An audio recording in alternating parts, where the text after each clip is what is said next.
Hi friends, இன்றைக்கி 7ஆம் வகுப்பு முதல் பருவத்திலிருந்து புலி தங்கிய குகை என்ற தலைப்பு பார்க்க போகிறோம். குரூப் 4க்கு முக்கியமான டாபிக் இது. படிச்சுக்கோங்க ஃப்ரெண்ட்ஸ். சிற்றில் நற்றுண் பற்றி நின் மகன் யாண்டு உளனோ என வினவுவதி என் மகன் தோன்றுவன் மாதோ போர்க்களத்தானே என்ற பாடலை பாடியவர் யார்? எந்த நூல்? காவற்பெண்டு புறநானூறு. கல் அலை என்பதன் பொருள் கற்குகை. சோழ மன்னன் போரவை கோப்பெரு நற்கிள்ளியின் செவிலி தாயாக விளங்கியவர் யார்? காவற்பெண்டு.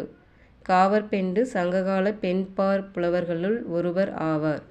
கல்வியில் தேர்ச்சியும் கவி பாடும் ஆற்றலும் மிக்க அவர் சங்ககால மக்களின் வீரத்தை கருப்பொருளோடு கொண்டு இப்பாடலை பாடியுள்ளார். இவர் பாடிய ஒரே ஒரு பாடல் புறநானூற்றில் இடம்பெற்றுள்ளது. பண்டைய கால தமிழ் மக்களின் வாழ்க்கை முறை, நாகரிகம், பண்பாடு, வீரம் முதலியவற்றை வெளிப்படுத்தும் நூலாக விளங்குகிறது.